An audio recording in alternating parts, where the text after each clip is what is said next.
Good morning, and thanks to everyone who is joining us on a very nice Saturday morning to learn all about tax increment grants. I'm Bob Geary. Yvonne Brannon and I are your co-hosts on behalf of Livable Raleigh.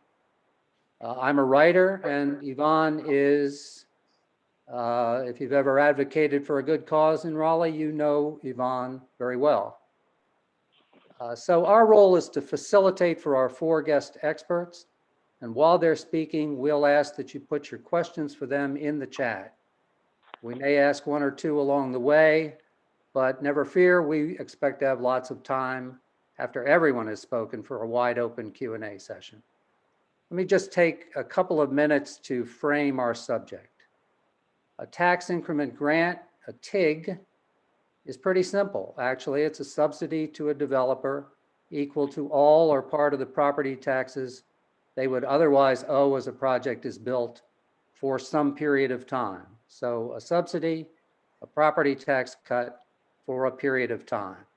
It's simple in theory, but any specific TIG is a contract between the city and a developer, or the county and a developer, or in the case of John Kane and the Downtown South project, they're asking for a TIG from the city and the county. And in a contract, of course, the terms are whatever the parties agree to. And that's where the complexity comes in. We know what Kane is asking for. We're not exactly sure what he's offering.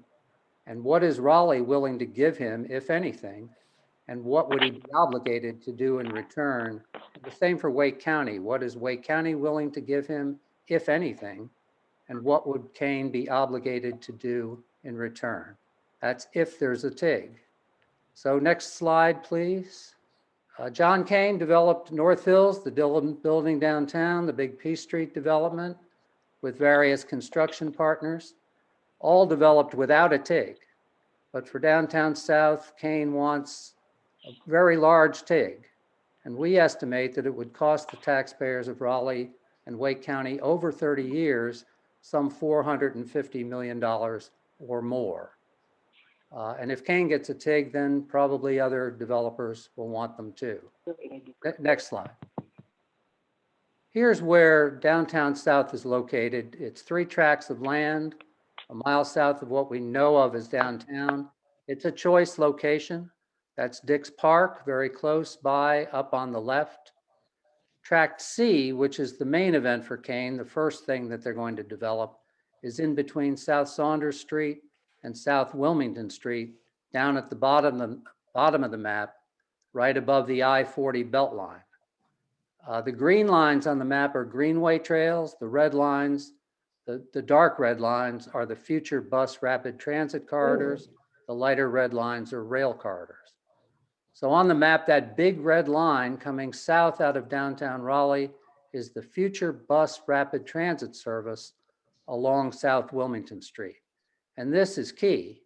The city is making a major transit investment between downtown and the Downtown South site. And the purpose is to usher in growth supported by transit, which means that Downtown South, sitting right next to a future BRT stop, is not in a place where public investment is missing, nor is it in a blighted area. Sometimes you hear government subsidies to developers justified on grounds that an area is blighted, and without the subsidy, no private developer dollars will ever go there. But that's not the case with Downtown South. So that begs another question. Would Kane's project be somehow better with a public subsidy? And if so, better how and for whom? Next slide. So I want to be clear where the $450 million figure came from.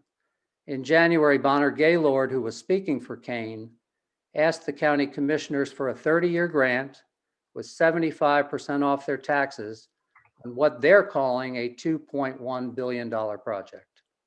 It was the first time, to my knowledge, that Kane was specific about asking for 30 years and 75% off. So in effect, what Kane wants is for his $2 billion project to be assessed as if it's only worth $500 million. That's 75% off. That translates to a tax savings of $15 million a year times 30 years. And that's where we got $450 million from, revenues that would be lost to Raleigh and Wake County. And I always say, or more, because today's $2 billion project is tomorrow's, with inflation, tomorrow's $3 billion project. But again, these figures all depend on the specific terms of the TIG, if there is a TIG. Raleigh has never given a developer a TIG, neither has Wake County. Finally, I want to say that this whole subject of a TIG for Kane is the kind of thing that our CACs were invented for 50 years ago. We have a big issue. Community discussions are needed. Council members should be there. Commissioners can be there too. Unfortunately, our city council cut ties with the CACs 1 year ago, which left a void, and it's part of the reason that Livable Raleigh exists, to try to fill that void and inform the public about what's going on. Anyway, that's all I want to say. But before I introduce our first guest, can I see the next slide? Now, the next one after that. So I'm going to ask each of our 4 speakers to give us a short preview of what they're going to say. And the question I'm going to ask them is, what do they want our one takeaway to be from their talk today after they give it? So I will begin, and if I could have the next slide, we'll see the 4 speakers. There they are. Alexandra Sirota is our first speaker. She's a budget and tax whiz with the North Carolina Justice Center. We'll give her a fuller introduction in a moment, but I'm going to ask her to say very briefly, as she starts, what is the one takeaway in a few words that you hope to leave us with today? Alexandra, can you take it? Yeah, of course. Thank you so much for having me. I'm excited to be here with you all. I am not a short speaker, so I'll have to say 2 things. One, I think what I hope folks will walk away from this conversation with is a realization or understanding or commitment to the fact that these are taxpayer dollars. The grant being requested are your taxpayer dollars, and they can be better spent on your priorities if they're part of a process that's community-centered and guided by our elected leaders and public process, not by private developers. All right, that's great. Thank you. Next up is Vicki Adamson. She's one of our county commissioners, currently the vice chair. Same question to you, Vicki. One takeaway in a few words that you want us to leave with today. Sure, and thank you for having me this morning. The big takeaway I want to get this morning is right now for the Wake County Commission, our top priority is vaccinations and getting our vaccine in arms. And we have started that we did receive a presentation from Barnard Gaylord. We have done very little with it at this point. We are looking at it, but that's as far as we've gotten, because vaccines are our number 1 priority. And the last takeaway I hope you'll get from my slides is the magnitude of economic development and activity we have in Wake County right now. Thank you. That's great. Thank you. Wanda Hunter is a community leader in Southeast Raleigh, and she's one of my colleagues, volunteers in the Wake County Housing Justice Coalition. Wanda, one takeaway from you in a few words? I think Vicki and Alexandra already stole my stuff. So the one thing I did want to say is that in the midst of a pandemic and unprecedented times, the last thing that we need to be focused on right now is issuing corporate welfare to somebody who's already wealthy off the backs of working class people. And I think our representatives, as Ms. Adamson has already stated, should be focused on a people's first approach to the issues that we currently face right now. So that would be the one takeaway that I would want our people to take away with them today. Got it. Great. Thank you. And finally, Kristen Beller is a teacher, current president of the Wake County Education Association, which is an association of teachers. Kristen, your one takeaway when we think about TIGs after this meeting. Yeah, this is going to sound like it's probably reiterating what's already been said, but public tax dollars are to be used for the common good. And so when we give our tax dollars away to developers, it limits our county's ability to meet the greater need for county services that often accompanies growth. And this past year, if we've seen anything else, we've seen the impact of having our health services and our schools under resourced in a crisis. And so we should all want to prevent any unnecessary limitations on our schools and county services ability to meet our community's need going into the future. All right, terrific. Thank you. That was great. So now I will do a more formal introduction of our first speaker, who's going to take us through some details about what a tax increment grant can be. Alexandra Forder Sirota does policy, big time. She's been the director of the Budget and Tax Center at the NC Justice Center since 2010. Before that, did research on child well-being, family economic security at Action for Children NC. She has broad experience in nonprofits and in government here and abroad, working on human rights, community development, anti-poverty programs, and asset building policies. She holds degrees from Haverford College and a master's from the University of Chicago. So Alexandra, please take us through TIGs. Great, thank you so much. Excited to be here again with you all and walk through what is a TIG grant, what is a TIG, a tax increment grant, what are its impacts or potential impacts on communities and local finances, what are the opportunities to integrate equity and community benefits, and what alternatives really exist for the city of Raleigh and the Wake County to advance and achieve equitable growth. Next slide. So a tax increment grant is based on the structure of tax increment financing. And the idea of this is that the property within an area where a development occurs is assessed for its base property value before the project occurs. And then any incremental increase in the value of the property in that area is assessed on an annual basis. And as Bob very clearly pointed out, a TIG or a TIF process results in a portion of any property tax above the base value being delivered to the developer in the form of a grant. The idea here is that but for the project, the increase in property tax values would not have occurred and should be delivered back to the developer for the upfront investments they made. Next slide.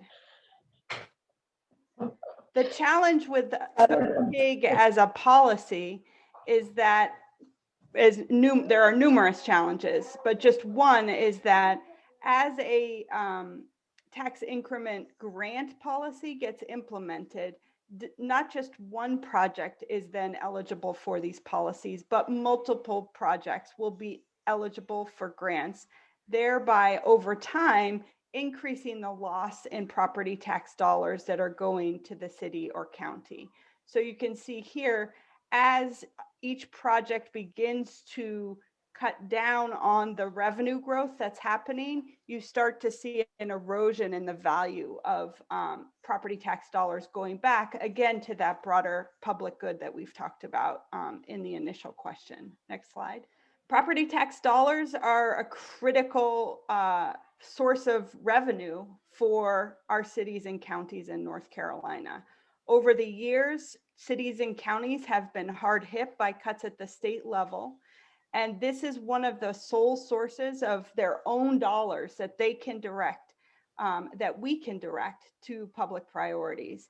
As you can see in Wake County, almost the majority of dollars are used, or more than the majority of dollars are used to support our public schools in the county.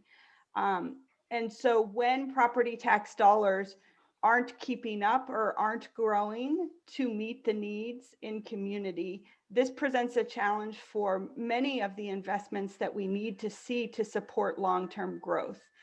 Investing in public schools is a long-term growth strategy. So next slide. just to go over, because I think this is one of the challenges when we're thinking about a tax increment grant. There are only 2 communities in North Carolina that have a tax increment grant program. And I'll talk about those in a bit, but the state does have enabling legislation that allows any county or municipality to enter into a tax increment financing arrangement with a developer.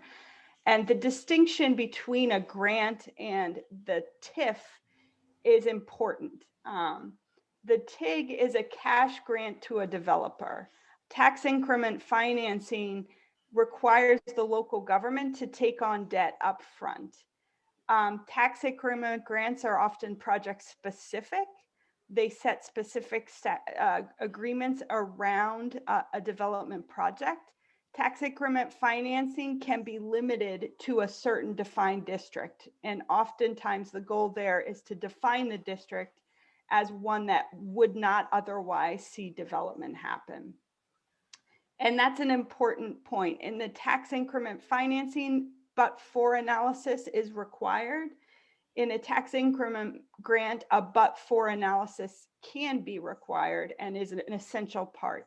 And what I mean by but-for, it is this analysis of, but for these dollars, our city, our county would not receive these public benefits. And that's a really important standard that needs to be met by any use of public dollars. Finally, and I think this is where the biggest challenge results with the TIG, is that the public benefits rests with the decisions of the developer. And this is something that is problematic when we know that the public and community priorities are not always aligned with the interests of a developer. And we know that our local government has a tremendous amount of tools to deliver on community benefits. And those tools get limited when we provide for a tax increment grant policy.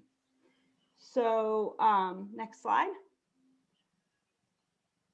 So one thing that we know looking nationally, and again, tax increment grants are a pretty novel approach to this broader idea of giving away future property tax increases to developers. But what we know looking at this approach overall is that oftentimes this approach is subsidizing development that would have already happened. It has undercut the ability of cities and counties across the country to invest in many of the priorities that communities see. And as someone pointed out in the opening remarks, in the necessary infrastructure that happens when growth occurs. We have growth in our communities, and that means we do need more schools. We'll need more childcare centers. We'll need more connections through transit.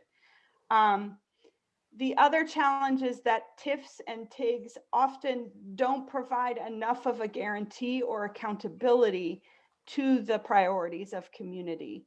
And so we see that that process of the developer playing a role in setting the standard are often driven more by market conditions than by community priorities. Next slide. So as has been alluded to, and from our position at the North Carolina Justice Center, we believe that the Downtown South project and a TIG policy for the Downtown South project does not meet the but-for analysis threshold. And we have delivered a letter to the city council, mayor, and county commissioners telling them that we have significant concerns and would hope that they would reject moving forward with this policy. The reason for that is that, as we've talked about, Wake County is a high growth county. Even during the last recovery period, Wake County saw the vast majority of job growth. We have seen and named in this call already a number of developments that have happened in Wake County and the city of Raleigh. There are growing concerns about displacement and gentrification issues that threaten the affordability of the city for many folks across communities. And there are still persistent areas of concentrated poverty that have not received the attention or the investment of city and county leaders. Finally, as we've talked about, we're in the middle of a pandemic and a downturn, and the impacts on local finances are going to be real. We've already seen that in the last budget cycle, reductions were necessary to make the budget balance in the last fiscal year. And we know that this next fiscal year will also be difficult, particularly if the federal government does not come through with local aid. And so that budget pressure, again, makes it more and more clear that every tax dollar coming into the city and county is essential for driving broader public benefits. Next slide. So I'll talk a little bit about evidence from Charlotte, and I'll just do this quickly because I know I'm running long here. Tax increment grant policies, as I mentioned, are currently in place in 2 locations, Charlotte, North Carolina, and Harrisburg, North Carolina, which is in Catawba County. The way the policy works in Charlotte is that it provides either 45 to 90% of incremental taxes for anywhere from 10 to 25 years. And the aggregate value of a TIG can't exceed 3% of property tax dollars in a given year. Typically, the value of these grants is about 25 million. And one of the things that's notable, of course, about Charlotte is that since 2007, 20 projects have been supported. In the more recent 4 projects that have been supported, we've looked at the affordable housing and workforce standards. They have been low in terms of the level of subsidy they've given for the development of truly affordable housing at the median income level. And I think notably in Charlotte, the city is grappling with low economic mobility. It's been a very high profile issue in the city of Charlotte, and increasing concerns that the development patterns in the city, in part supported by TIG, have led to barriers to opportunity and mobility for too many people in Charlotte. Next slide. So again, as we talked about, these factors around TIG policy and the but-for analysis are really essential to understanding how this policy would hurt the ability of the city and county to deliver more equitable growth. It is essential that the definition of the geography where these developments are happening be understood in connection to the growth patterns that are already happening.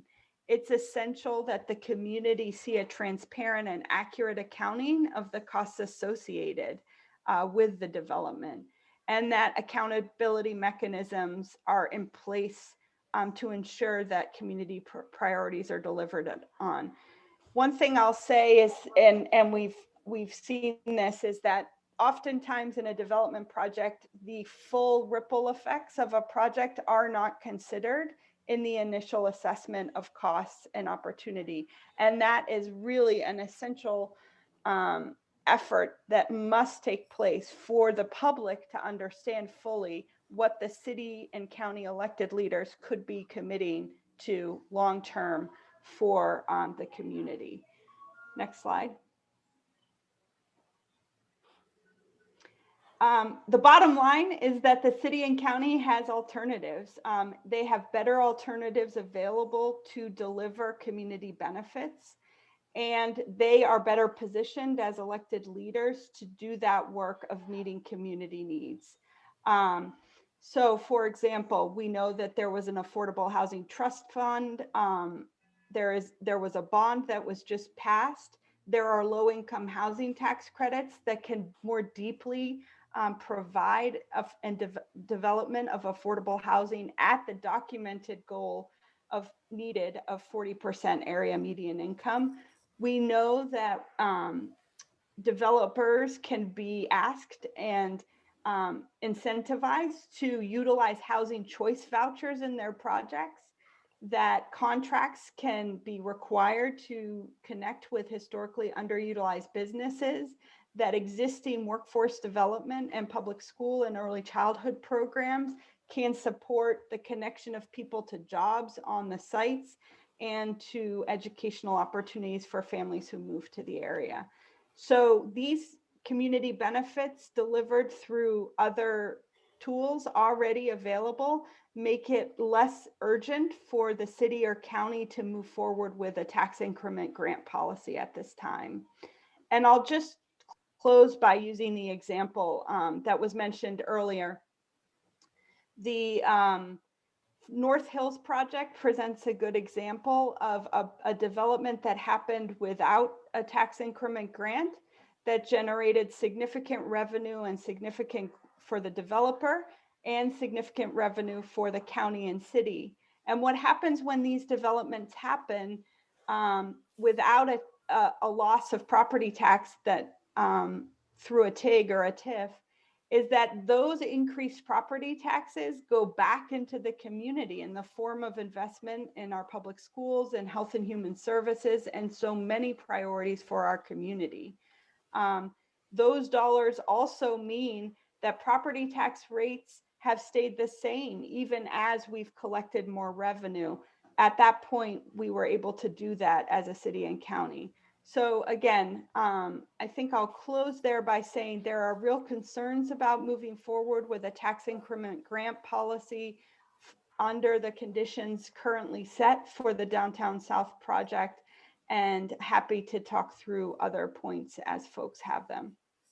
Next slide. I think that's my last one. Thank you. We have a lot of questions on the subject of the but-for analysis, but why don't we hold those to the end, but remember to address them later. And we'll turn now. Yvonne Brennan is going to introduce Vicki Adamson. So we think it's important at this point, and Alexander's laid a very good foundation for us to now turn to look at what is Wake County doing in terms of the economic development. So we've asked Commissioner Vicki Adamson to join us today. She is the Vice Chair of the Wake County Commission. She is also Chair of the Housing Committee and Vice Chair of the Health and Human Services Committee. In addition to her elected responsibilities, Vicki works actively with the Clothing Closet at her church, with Artsploser, Animal Kind, and the African American Dance Ensemble. After receiving her degree from East Carolina University, Vicki worked for several large corporations as a business analyst, helping companies develop and maintain strong business practices. While her son was a student in Wake County Public Schools, she held several leadership positions in the PTA, including often being the PTA president. Through her church, she works right now to resettle refugees and helping vulnerable families obtain clothing and housing. This work that she has done has made her a very strong public education and community advocate, and she's a fierce advocate for affordable housing and unemployment services. So Vicki, we really appreciate you coming today. And Vicki is going to talk to us a little bit about what's going on in Wake County in terms of business development and in terms of community benefits. Thank you, Yvonne. Yeah, since I talked about in the introduction that we really have not started looking at a TIG policy. And one of the, I've gotten this question a lot from our residents in Wake County. We can't specifically give an incentive to one developer. We have to write a policy. And once we write the policy, then others who qualify would also be able to take advantage of the policy. One of the, what we do, it's okay. we currently do information. So we're basically, he wants to be given a handout. Yeah, we do offer business incentive grants now. Thank you. We do offer business development grants right now, and they're in line with state policies. So if we have a company that wants to do a big expansion in Wake County, or a new company that wants to move into Wake County, we work closely with our partners at the state, with our partners at the chambers, with our municipalities, and we do put a package offer together. And typically what we look at is wages. How much development do you bring into Wake County, and how many jobs, and what the wages are? And we base those on what we call average wages. And we get those from the North Carolina Department of Commerce. And for Wake County, the average private sector wage is 60 for 2021 is $63,966 a year. And that's not per family, that's per job. And that average is about $31 an hour. So that has always been the cornerstone of our economic development policy, is you have to bring those jobs with you. And we look for them to be fully benefited. And so what would happen is we would give you some economic incentives for the physical plant, the structure you put in Wake County, because that's how we derive our tax revenue, is from property tax. Now, the state of North Carolina is responsible for job development. So they will offer some incentives for the jobs, and the state does workforce development. So they will come in and usually through the community college system and give Wake County a specific grant to do workforce development. Like with the Amazon project we recently did in Garner, we got almost $1.7 million in a grant from the North Carolina Economic Development through the community college system to do workforce development for that. And one of the really exciting projects that we just announced last week is Amazon's goal in the next 10 years is to develop 100,000 people to do robotics mechanics, work on their robotics equipment. And they're working with 4 cities and we got one of them. So literally we're going to use money that's not Wake County tax money that's coming from other areas, that we're going to actually add an extension to the Wake County, to the Wake Tech Development, the Beltline Center. And so anybody that wants to train to learn to do to do robotic maintenance can do it for free. So that's typically what we do with workforce development. Now, this is just a quick slide about what we can do with the business development grants. And our tier 1 is 50% for 8 years. And how we give those is it's a credit on your property tax. So each year these projects are evaluated to make sure they're doing what they promised. And they get a credit on that current year's property tax for the next year. So if they're not doing what they promised, they do not get the credit for the next year. And so the taxpayers are never tax negative. They're never cash negative. Can we go to the next slide? We do offer some additional incentives if you go into what we call our targeted growth areas. And we have hired a full-time position that their whole job is to look. We have identified 10 targeted growth areas, which is our typically underserved areas of Wake County. And we've targeted unused manufacturing facilities that are now empty to try to get companies in there and develop those, because unfortunately some of our communities have been left out of the economic development Wake County. And the first big win for that was Amazon. It came into an economically depressed area of Garner. And, so we were able to offer that to those citizens. Next slide, please. Vicki, really quickly, someone wants to know, could you explain, is the red the high growth or targeted areas? Yes, the red is the targeted areas. Okay. And the green ones, the green ones are parks or greenways where we would never put development. So the green part are the ones that are not available for development. Because you'll notice part of it's the airport and our county and city parks. But the red is the areas that we've targeted. Currently, we have 41 active projects that could equal potentially 8,600 jobs. And these jobs would be the average private sector wage or higher, potentially almost $2 billion in private investment.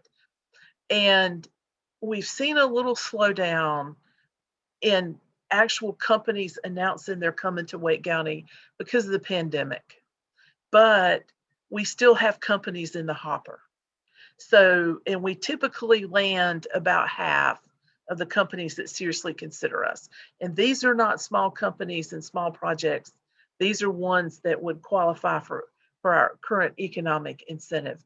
And I will tell you guys that most of the counties in this country, if would trade with us for our growth problems every day of the week to get this kind of economic development, and probably twice on Sundays, because and I cannot, and we currently, there was some information in the NNO a couple of weeks ago.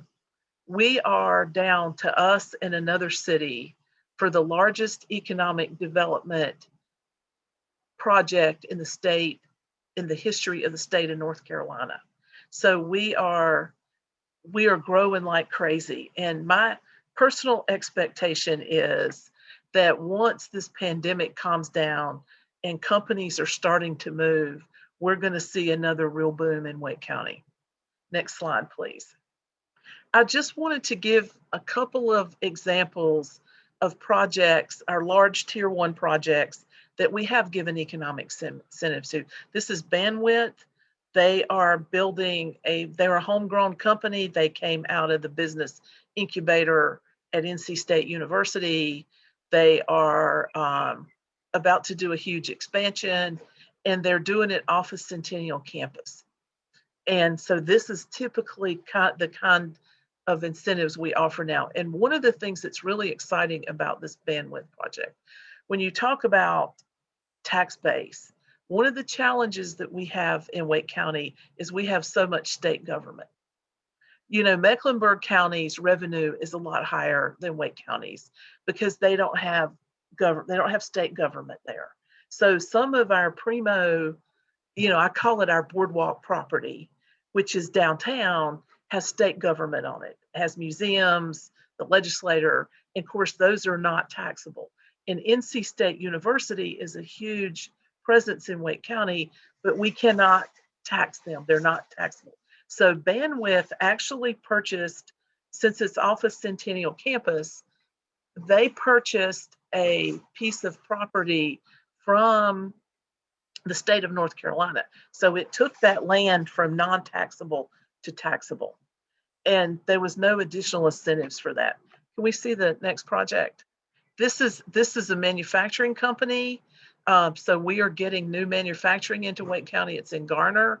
They did receive, and what they do is NC State University, their textile development, has developed a new material that is used for masks that are the revolutionary. So this company is an Asian company that's coming into Wake County. It will make PPE that is 100% US made with a new product that NC State has developed.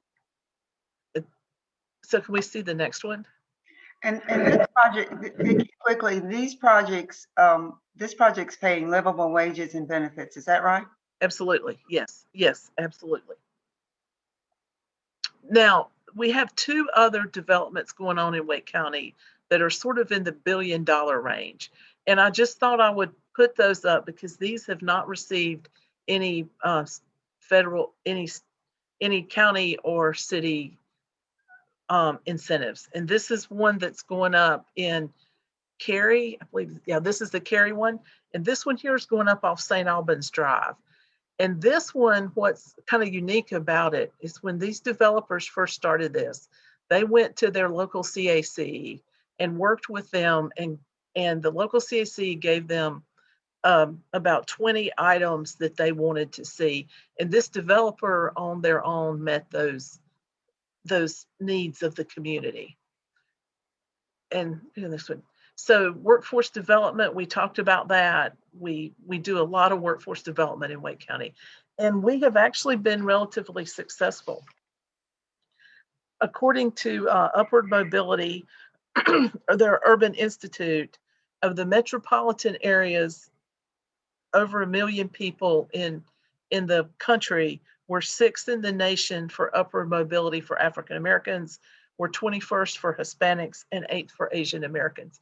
And one of the things when we're doing this, Yvonne and Bob asked me to get a list of programs that just Wake County government has to either help small minority businesses or folks just with economic development in general. Now, this doesn't include what NC State does, what the city does, this is just what we do. And there was so many of them that there's no way we could list them on a slide. So we do leadership development. We do, it's really heartwarming to see all what we do. So if anybody's looking for any specific programs, if they can just email me at my county address, I'll see what we can get them. We have an affordable housing plan. And even though we're in the middle of this pandemic, we're scheduled this year to build more affordable units than we have in the history of the county. And we can build an affordable unit with our partnerships that we currently have for about $12,500. And that's affordable at 50% or less for 30 years. We do have community grant programs. We invest about $54 million a year in what we call economic self-sufficiency programs. And about 12 million of that is direct grants to our nonprofit partners. And then we do just a community partners grants. Those are not tied to a specific program. That's Boys and Girls Club, that's the African American Cultural Festival. So we have lots of grant money currently available. And I think that's my last slide. We are currently not actively looking at a TIG. As I said, we are 100% focused on getting vaccines in arms and our public health response so we can pull out as strong as possible from this recession. Our business development grants are working well. What we have works, and if you develop in a economically depressed part of Wake County, or you offer what we call advanced benefits, that's not just your basic health dental, that's things like family leave, paternity, maternity leave. We will actually give you additional incentives so everybody working those jobs has those benefit packages. And what we're doing, I think, is working very well. Community benefits, gosh, I mean, I don't know. It would be its own presentation to talk about everything we do in that area. And thank you guys for having me, and I look forward to questions. So thanks, Vicki. That was great. We do have some questions that I think for you that we'll hold to the end. I'll turn now to Wanda Hunter, and I think we need the next slide. So someone just asked in the chat, well, this is all interesting about the great things that are happening in Wake County, but when are some of these things coming to Southeast Raleigh? And I think Wanda Hunter is going to be the person who can address that question. Wake is booming, most of Raleigh is booming, but Southeast Raleigh is not really boomed in the way that the rest of the county has. So John Kane has pitched his project to the leadership in Southeast Raleigh as being the engine that's going to generate specific benefits for them. And Wanda Hunter lives in Southeast Raleigh, so she has a close-up vantage point for this project, for the Downtown South project. She's a community leader. She's an effective activist on economic and social justice causes.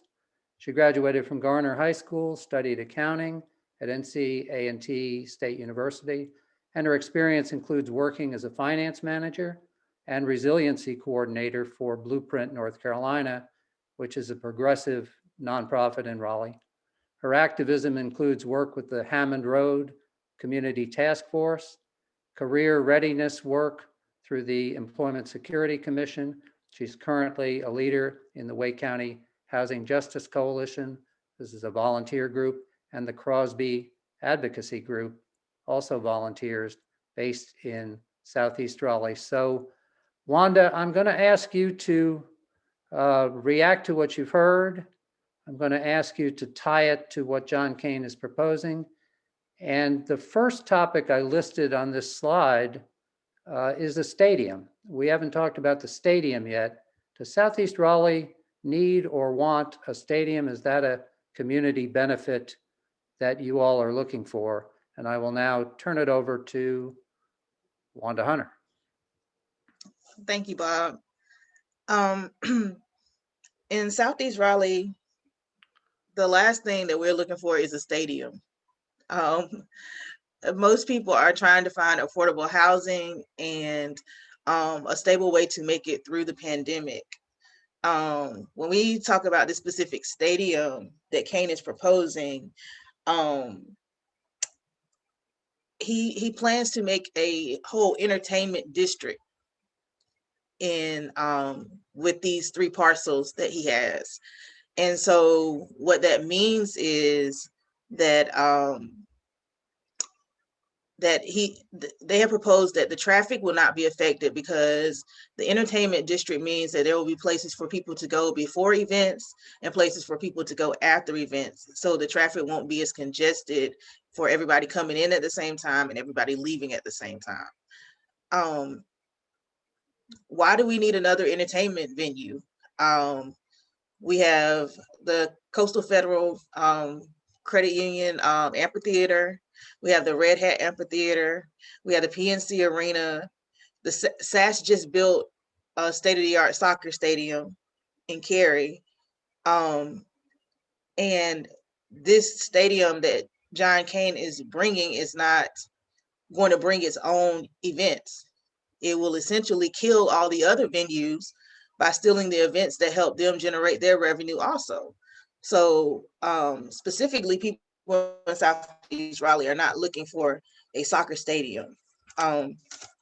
We would definitely love to see growth and development in Southeast Raleigh, but a soccer stadium is not the answer that we're looking for. This stadium also is supposed to be a 20,000 seat open air stadium and have retail space. So now that it has been approved for the rezoning, this is 38 million square feet, which is currently bigger than our downtown now. So when you think about business owners who are during the pandemic have been talking about the issues that they have been facing downtown, why would we even exacerbate their issues by building another downtown that will take away and then create larger issues for those small businesses that are downtown trying to continue to hold on to their businesses? The stadium is just not the thing to do. And I think with the traffic planning commission, when they research the traffic, we're in the midst of a pandemic right now. So traffic is not going to be normal. It's hard to do a traffic study when you're in the midst of a pandemic because you're not seeing the regular traffic. Like everybody's kids are doing virtual school, so there are no school buses on the road. You know, parents are not back and forth trying to pick their kids up from school during the certain hours. They're not in the morning trying to get to their jobs and things of that nature. So to say that the traffic will not be there is an understatement because we're not experiencing our regular traffic. And even during the pandemic, if you've been on South Saunders Street during like rush hours, it's like a parking lot. I oftentimes go to the Sam's Club over there and it's like, it's almost as bad as Capitol Boulevard. So, you know, these are things that we see on an everyday basis if you travel these areas. And a lot of times we have people in decision-making positions that are not on the ground and don't travel these areas. So they make a decision from an aerial view and they're not on the ground. Wanda, let me interrupt you. I want to move to one more slide here and show the development that John Kane is saying may happen. This is what they conceptually want to happen. So can we have the next slide, please? That's what Kane suggests phase 1 of his project will look like. That's just Tract C. The stadium is, of course, lower left, and the road right next to it, running top to bottom on that screen, is South Wilmington Street. That's a view from the northeast. You can't really see it, but Walnut Creek is like a pretty large river running through this site. And it's why most of where you see green, that's Walnut Creek. So, so with that in view, Wanda, people this is not really Southeast Raleigh, this is the corner of Southwest Raleigh, but folks in Southeast Raleigh are thinking that this will spin off benefits for the community in terms of workforce development, in terms of affordable housing opportunities. Are you seeing that in this project? Bob, I am not seeing that in this project, and is definitely needed in Southeast Raleigh, but it's not something that I'm seeing that is going to fit the need of what Southeast Raleigh is looking for. Currently, they're saying it's like a lot of terms become thrown around, and they become popular. And so now workforce development has become popular. Affordable housing has become popular, but nothing has been significantly defined and narrowed down to a science and saying this is what the community needs, or these are the things that these people are actually asking for. So these are just popular terms right now. They sound good. You know, it just sounds really good whenever you go somewhere and you say affordable housing, and then somebody says, oh, it's 80% of the AMI. Well, how is 80% of the AMI affordable? And who is it affordable to is the question then asked. So with workforce development, nobody has thoroughly discussed what type of workforce development is needed in Southeast Raleigh. So, and then like, what does that look like in turn? And so if we're saying that we need workforce development in Southeast Raleigh, we need to visit what those programs actually need to look like. We know that a lot of people in Southeast Raleigh, a lot of times are low income or very low income. So a lot of times with even the housing that they afford now, they're highly cost burdened. So when we talk about workforce development programs, we need workforce development programs that come with a stipend or a wage, because as they're training, they still have to live. Life is still happening. Life doesn't stop and say, oh, well, you get this development, and then, you know, when you get a job, then we'll put you back in life. No, it doesn't work like that. Life continues to happen simultaneously. So those are the type of workforce development programs that we need, are the ones that will stipend or provide a livable wage while these people develop training that can put them on the road to self-sustainability. And while also receiving that, they also need the wraparound services that come along with that. So if that's something to help with childcare or after school care or things of that nature, these are all the things that make people holistic.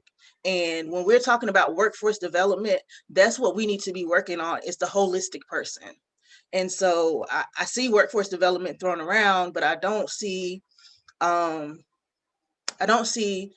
a program that's outlined the way that it needs to talk about the different details that we need for workforce development. I hear you. And so you and I, you know Lavelle Moten, and I have just met him. He's the basketball coach at NC Central. He's a native of Southeast Raleigh. And he and a group of others have put together something called Raleigh Rising, and they would like to launch a workforce development program with money that comes through this project. I don't see any reason why Lavelle can't set up shop in one of those buildings and get the money directly from the county if he is going to run an effective workforce development program. Why would that money need to flow through John Kane? I agree with you, Bob. It doesn't. I think sometimes that people come into different types of work and are not fully aware of the opportunities that are available to them. So when somebody puts something on the table, if you're not familiar with other opportunities that are already there, then you'll go for whatever's on the table instead of researching to see, oh, the county has this opportunity that's always available that I can go directly through the county. I don't need a middleman to do this. You know, if this is something that I sincerely want to do and I sincerely have a program and a platform laid out for this program, then I can take this to the county and the county will fund me to do this type of work. And I don't have to have a middleman. And I think sometimes when people are new to different adventures and they want the best, sometimes they don't realize that what they have accepted is not necessarily the best. Thank you. Similarly, affordable housing, it would be great if there were affordable housing units in this project. I'm not seeing any in those high rises because those are very expensive buildings to build. But if one of our nonprofit developers wanted to put an affordable housing component into downtown South, they can get the money for that directly. Again, they don't have to, the money doesn't have to flow through John Kane, although the space for it does have to flow through John Kane. So can you talk about that a little bit? How would we get affordable housing in this glittering, high-rise, expensive development? Bob, I don't think there was any intention on having affordable housing in this development. As many of you know, with Smoky Hollow, it was tooth and nail to get John Kane to do a small, minute, basically non-existent so-called affordable housing in that development that's supposed to last for like 5 years or so. There was no intention. If there had not been pushback from our planning commission, we probably would not have even gotten the small clause that they had created about the first 999 after they built those first 999 units, then 10% or what have you, and then at 80% of the AMI. And the thing that was surprising to me was that when you look at the AMI, and then we're looking at the stadium with Steve Malik and the soccer team and the women's soccer team, even with the salaries that the women's soccer team make right now, they would not be able to afford to live in the housing that is being proposed in this downtown South project. But they had these women on there fighting for this stadium. And I'm like, you couldn't even live on this piece of property. So why would you fight for it? You know, I'm fighting for race and gender equity and wages. And like, you know, you're tearing down what we're trying to build when you want, you know, equity in pay. You want pay equity, but then you're saying, oh, well, we're going to fight for the stadium, but we can't even afford to live in the apartments that'll surround it. And so that was just kind of ironic to me. But the affordable housing is basically non-existent. And John Kane had no intention of having affordable housing here. This is not who this development is meant for. I mean, look at the development. I mean, even I wouldn't even think that I could afford to live in this development anywhere. I don't see myself fitting into this development. I don't see family oriented development. I see, you know, this is not what I see here. Raleigh has been known for being a family oriented place. When people come from big cities, when you talk about New York and Atlanta and fast places, Chicago, things of that nature, the people come here because they say the pace of living in those areas were too fast. And Raleigh was just like that medium for them. And it gave them an opportunity to actually raise their kids in a safe environment. And then we have other people that come here from those places because they've been priced out. And then they come here and they want the same thing that priced them out, and they recreate the monster that priced them out. And so affordable housing right now in North Carolina, you know, it's an uphill battle. About 24% of the renting households are extremely low income. Right now in North Carolina, we have a shortage of 188,866 rental homes that are affordable and available for extremely low income renters. Right now, if you make minimum wage, the affordable rent for you would be $377 a month. but the fair market rent for a 1-bedroom apartment right now in North Carolina is $773 a month. And that's just a 1-bedroom apartment, and so when we look at it, from that standpoint, affordable housing right now is a big issue. And then when we think about where we are right now in this pandemic, with the eviction crisis looming upon the moratorium end date, should we actually be even prioritizing or putting our energy into corporate welfare for somebody who's already wealthy? I mean, he just sold the Dillon for what, 240 million. So there's not a lack. If John Kane wants to build a stadium tomorrow, he could stick the shovel in and say, let's break land, So as we hear people say that that this is a last opportunity, it's not a last opportunity off the backs of working class people. It's a last opportunity if that's what John Kane wants to make you believe it is. But right now, he could go to the bank and say, "Hey, we're gonna break ground tomorrow."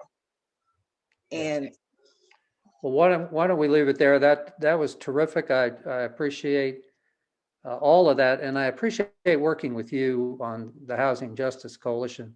Affordable housing is, I think, our biggest need in Raleigh and in Wake County, and it's our toughest problem.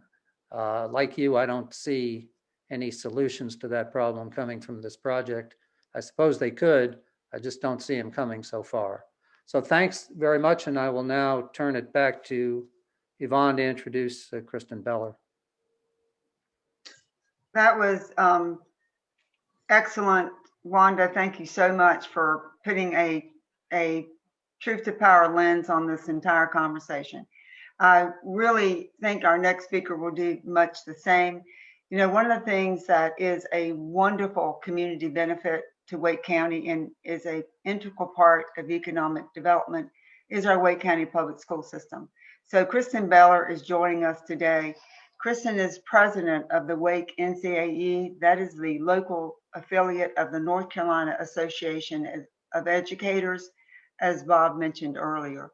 She is a 17-year veteran educator in Wake County. She spent most of her career teaching kindergartens. So she has a lot of expertise to help share with us today about how to work together. Kristen grew up in Raleigh, where she went to Wake County Public Schools for 13 years. She graduated from Appalachian State. She has her master's degree in curriculum and instruction from NC State. She is a fierce advocate for policies and funding that support public school educators in meeting student needs. And she is working really hard to make sure that North Carolina reclaims its legacy of making strong investments in our public schools. We've asked her to look today at the role of the schools in our community and how a TIG could impact public education funding and any other concerns that she'd like to lift up around our community asset of our schools. So Kristen, welcome. Thanks, Yvonne. It's my pleasure to be here. I'm extremely passionate about our schools, but I'm also really passionate about our city.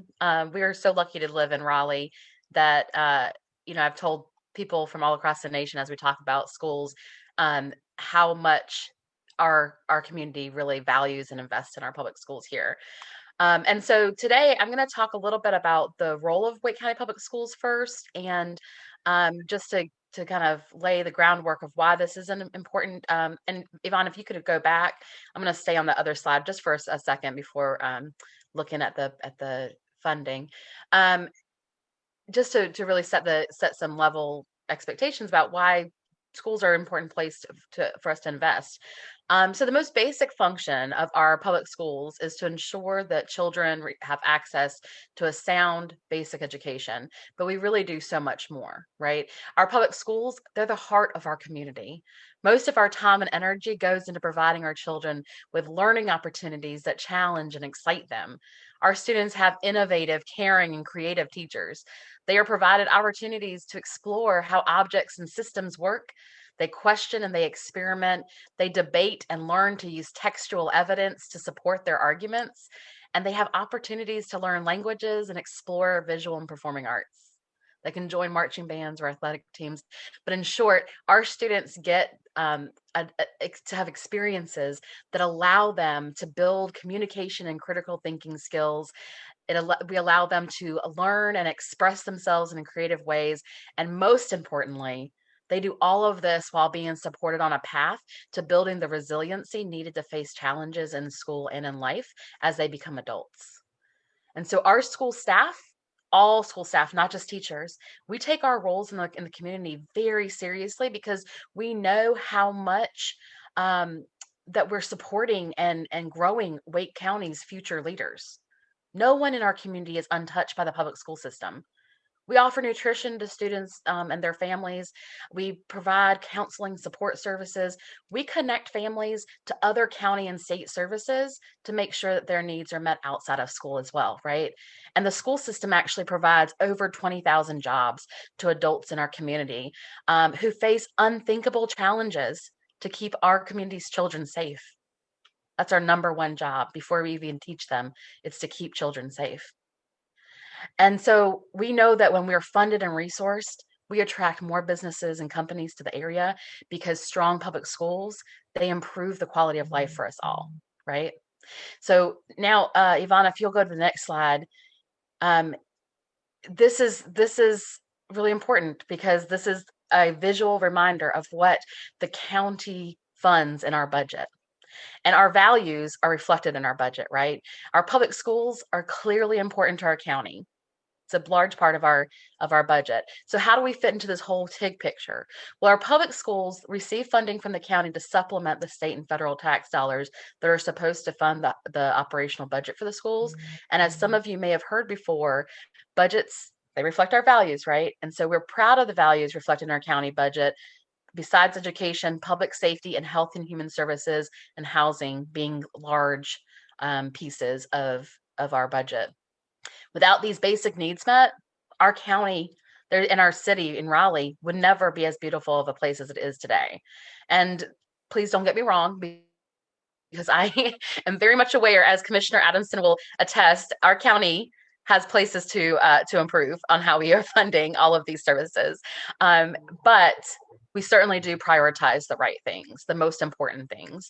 The concern is that so much of our budget, as you'll see in the bullet points there, is funded, especially for schools, is funded on one-time sources of revenue. And what we really need, if we're talking about sustainable long-term investments in our entire community, is we cannot do that on one-time funding that goes away and that we have to find new places to fill those holes, right? And so this year, we have received $12 million of one-time funding, which means that as we look towards next year, coming off of a year of incredible challenges and knowing that we're entering a new school year where we're going to continue to have to manage those challenges and provide safe and stable learning environments for our students, we're starting that budget process $12 million in the hole because of that one-time funding, right? That is very concerning on its own. But as we continue to look towards what a TIG could do, it creates even more challenges for the county in being able to sustain funding.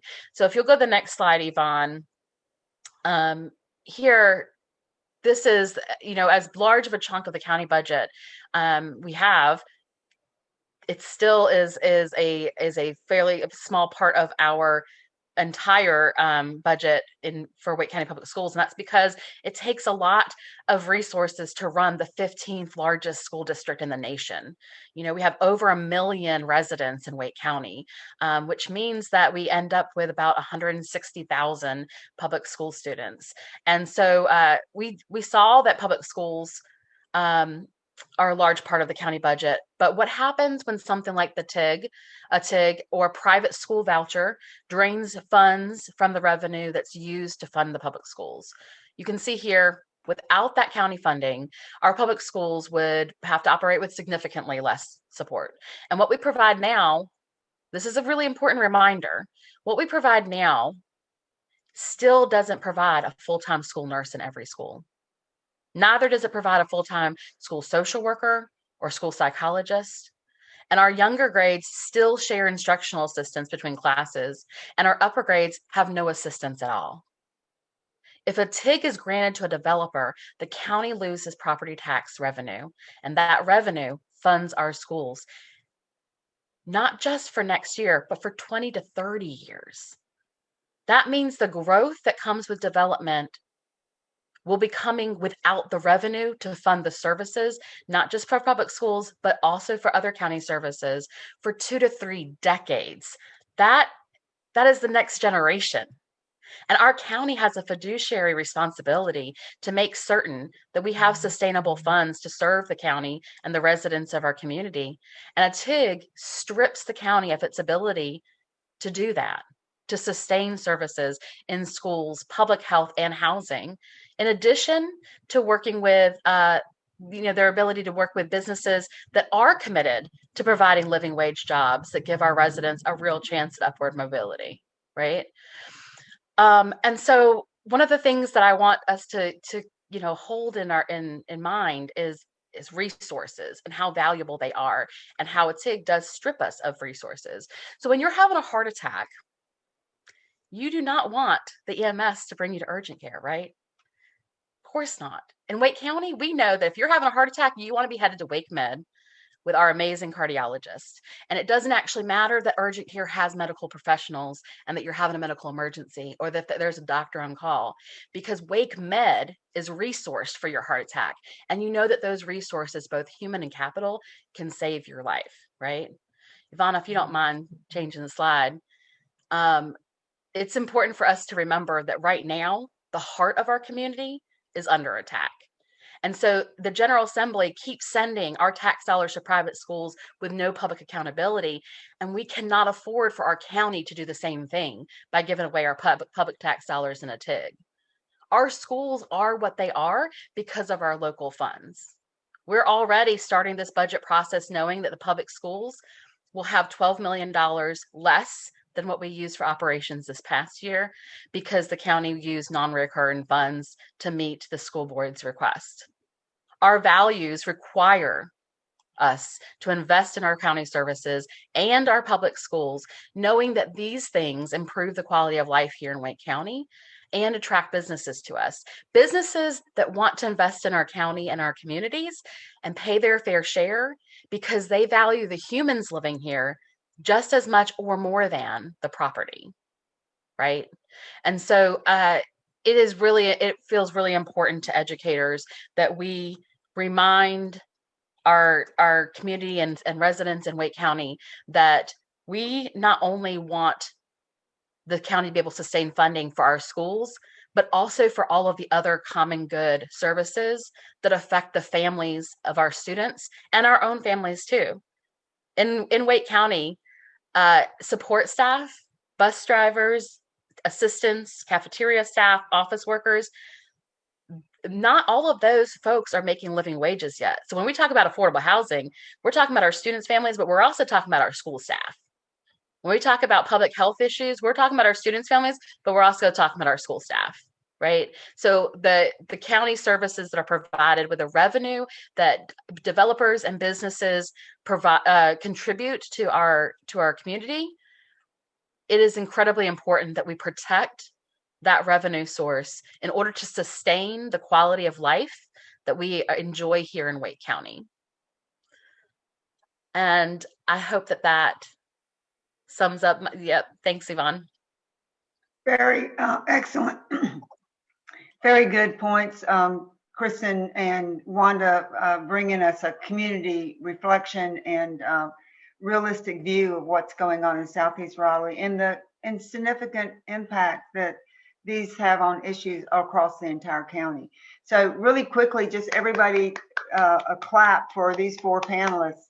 They have brought us some outstanding information and some great things to think about. So now Bob's going to start us off with getting back to some of those questions that you've all been putting in chat and some of you have emailed into us. I will remind you before we get started, we're going to take as many questions as we can, but if we run out of time, look at our email right here. You email us and we will make sure that we get answers back to you shortly. So Bob, I'm going to let you get back to some of those questions at the very beginning, but if. Okay, do we want to leave that slide up? Why don't we take it down? You want to look at this? Later.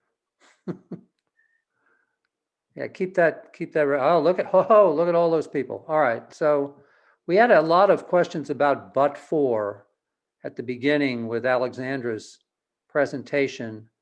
And she said that a TIF financing method requires a but for analysis, but a TIG doesn't necessarily require it.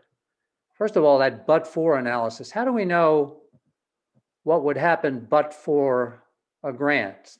We had one question that said, what happens to this project if Kane doesn't get his grant? So Alexandra, do you want to field that?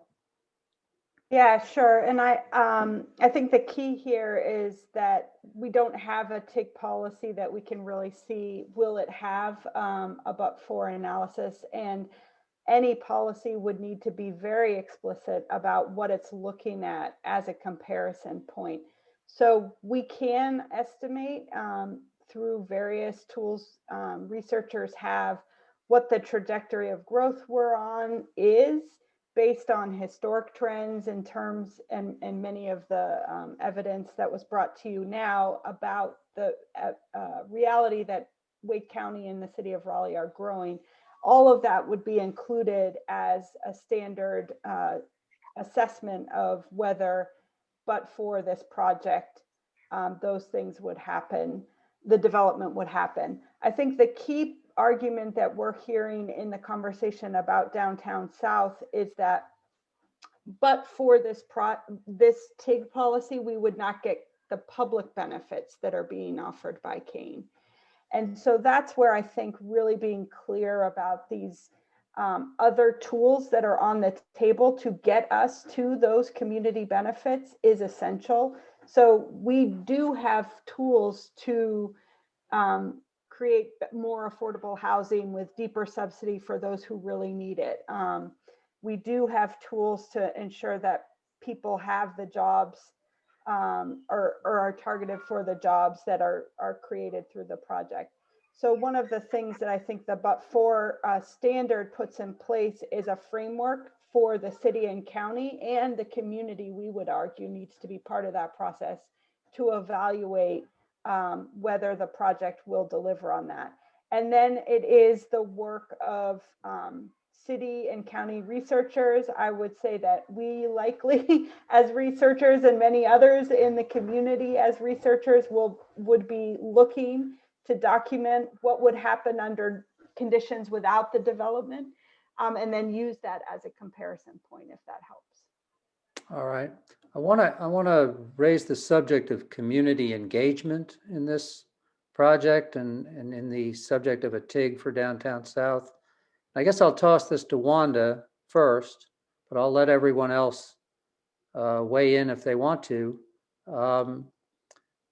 Have we had sufficient and quality community engagement with the development team to say what community benefits we would want if there were a TIG? Wanda, do you want to take that question? What's the community engagement been so far from Kane to members of the community around Southeast Raleigh and vice versa? So that community engagement is lacking to almost, I would say, non-existent. I think a lot of times people, a lot of times we take for granted some of the privilege that we have. For example, with I know because I tried to help do work with getting students their devices for virtual learning when the pandemic first came abreast, and just to see how many students did not have devices or did not have access to a hotspot gets to show you that how some simple things we take for granted. And so a lot of times when I see, oh, there's a Zoom meeting for this, or John Kane and his company says, oh, well, we did civic engagement through this Zoom webinar that we had and this, that, and the third. But what about the people that live there? Carolee is an old neighborhood. What about the people that live there that don't have Zoom, that aren't on smartphones? You know, what about that elderly community member that isn't computer savvy, you know, but wants to weigh in and may not be familiar with the city's website, which is not all that hot anyway. But what about those people? You know, civic engagement has to be so much more. When you're talking about civic engagement, community engagement, you have to meet people where they are. And a lot of times that might be dropping off a survey or something to them, or, you know, a lot of times we can't canvas like we used to, but just a literature drop to let them know what's going on, you know. And maybe, I mean, John Kane has plenty of money. Why not have a hotline? You know, some elderly people want to call in and tell you their take on how they feel about this situation based on the information they have.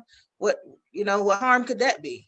You know, I think it was intentional that there was not civic or community engagement in this project, because you look at St. Albans and they have been doing plenty of community engagement there, but lack of and almost non-existent in this project. All right, I want to address the question that part of the question of what happens if he doesn't get the TIG. So we were estimating the value of the TIG at $450 million. And I think the first thing that would happen is that the subject of a stadium would be now open, because Kane, if he gets a large TIG, the first 200 or 300 million of it is intended to pay for this stadium, which is sometimes described by the Kane team not as a stadium now, since we really don't need a stadium, but as some kind of entertainment venue that would anchor a mall, that would turn this project into an entertainment venue. They've been very clear that that's their intention, that's their desire, that this be an entertainment venue with perhaps 10,000 housing units in it and retail space. And I think Wanda said 38 million square feet of space overall, which is huge. So the first question would be, would Kane build some kind of entertainment stadium on his own dime? Another question that was asked, Jamie Ramsey asked, do we have any idea what the value of the rezoning he's already received is? Anybody want to take a crack at that? The value of the rezoning? I would say it allows him to build a $2 billion project or more. The profit on that, I would guess, is $400 million. So I think that's the value of the rezoning, but that's armchair accounting by me. Anyone have a better idea of that among our panelists?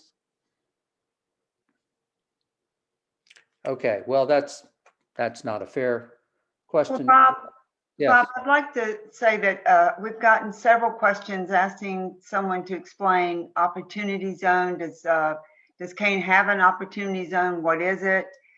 Is that adding to the gentrification of Southeast Raleigh? I'm happy to talk a little bit to the opportunity zones piece. Opportunity zones were passed as part of a Trump tax plan in December 2016, I believe it was. And the idea of these was to provide a tax break on capital gains, realized capital gains for very high, which are often held by very high income taxpayers. The idea is that if taxpayers put their realized capital gains in these opportunity funds that are then invested in some way in designated opportunity zones, that they get a tax break on the increased income that they get from capital gains. The dollars that get put in there can be held. To get the full tax break, they have to be held for 10 years. Since the policy has been in place right now for a while, the tax break benefit for opportunity zones is less for the investor, but still, again, a significant loss of revenue at the federal level at a time when we know a robust federal aid package is needed for our communities. And as evidenced in North Carolina, we have not seen projects, again, happening in places that otherwise wouldn't have happened. And what it ends up doing is providing a further subsidy to the developer's profits in projects that are being built. When the Urban Land Institute first did an analysis for Kane Realty, they suggested that Kane would be using opportunity zone tax breaks, I believe in the amount of about $200 million. I may be wrong on that figure, but I'm happy to pull it when I stop talking. But it is, again, another component as developers are putting together their projects and funding streams. This is one that is likely to be tapped into.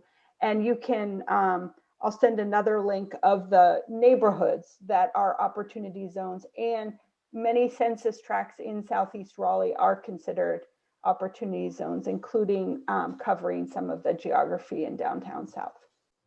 So the bottom line of that is that Kane already has access to a substantial tax relief through this special opportunity zone. Yes. So part of that question had to do with gentrification. And I'd ask Wanda to briefly, if that's possible, because gentrification is a very complex subject, but what is the impact of, does this project add to the gentrifying forces in Southeast Raleigh? And if so, is there a way to stem that effect? Of course it does, Bob. I mean, basically what gentrification does is it's almost like they call this area a blighted area. And now it's an opportunity zone. So now John Kane is basically getting it for little or nothing. But now that he has the rezoning approved, now he's going to flip this community, because now what'll happen is with this development, the taxes, the property taxes on the surrounding people that are already there on the perimeter is going to skyrocket, and it's going to displace those people. And that's specifically what happens. And then that becomes the money pot. And then you'll see, you know, $1 million homes all around there where, you know, where we talked about older people, where they may have spent all their years buying a house, and when they purchased their home, it may have been $150,000, and now there are $1 million homes everywhere. And, you know, on a fixed income and trying to keep up with the tax increases is nearly impossible. So they get priced out. And that's basically how gentrification happens. And then it becomes, you know, everything that was there becomes wiped out, and you never know that those people ever existed or ever lived there until somebody has a historical dig and says, hey, Black people used to live here, you know. And then, you know, it's a big thing. It's like, you know, oh, this was a freedman's land, and then it becomes interesting. So that's just how it works. And that's going to be the same thing that happens here. For example, I can tell you where I live right now in College Park. I live on Maple Street, and in the 90s, Maple Street was not a street that you would walk down in the middle of the daytime. So, I mean, even from being from Southeast Raleigh and living here all my life, that, you know, that wasn't just the most welcoming neighborhood. But now when people drive down, they're shocked. They are, they drive slowly. They look at the houses. They're like, this wasn't here before, you know, what happened? And when I see people on Nextdoor that talks about, these are affordable houses that are $300,000 and $400,000, but who are they affordable to, you know? And then once you get into one of these new neighborhoods that are newly built, yes, an opportunity because you can walk in with equity, but after you walk in with equity and then the tax increments hit you, are you able to sustain that? So, you know, that's how gentrification takes place. All right. Well, I appreciate that that answer. And Bob, let me slip this in, kind of follow up on that, Wanda, folks are saying, so this development looks like it will be eradicating a significant, as you've said, number of affordable housing units in that part of the city.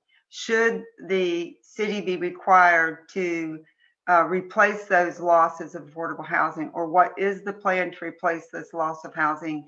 And can and should a TIG require that? So that's kind of all built in there, but really aren't we acknowledging that this will eradicate affordable housing? And what is the city's plan to replace that loss? The city doesn't have a plan. As you know, we got the 0.5% for affordable housing, and where's the affordable housing? We're still looking for those units. And then we had more money that was for affordable housing, and where are those units? So even with the council that we have right now, if they had the opportunity to make it a requirement in a TIG, I don't think that they would. I just don't see it in their parameter or their view. That is not something that they would require. It was nearly impossible to even have them have that conversation with Smoky Hollow. So that is not something that's on their vantage point. They are so pro-development and have been bought. Their positions have been bought that they don't have a care for the people, and that's why they dismantled the CACs, so they wouldn't have any pushback for any decisions that they've made. So they don't have a plan for affordable housing. They don't care about affordable housing. They're not interested in smart development. They're interested in pocket lining development. So kind of right along there, I just want to say that I thought this was a very significant question that came in with one of the emails. I'm 82 years old. I've worked my entire life to pay for my house. Now, I've done that by sacrificing vacations, time with my family, and I pay more in taxes now than my house is worth. But what will happen to me? Why are we subsidizing a wealthy man and not giving any benefits to our senior citizens, and not protecting the citizens who've lived their entire life in this area, working and sacrificing and giving up their quality of life often to keep their home? I totally agree, Yvonne. And as I said, I just moved into a home, and there's one little lady who lives on the corner, and I would see her walking up and down the street, and I spoke to her and we talked, and she's been there since 1996. And as I got my tax evaluation, I started to think about her. I think she just recently turned 70, and it made me think that she's on a fixed income, and I'm of a working age, and it made me think of, if I'm looking at my tax evaluation and how much my taxes have increased, how does that impact her on a fixed income? And that was one of the things that touched my heart in that community. So now we have become friends, and if it's anything that I can do to help her, I'll stop by and say hello or give her a call on the phone.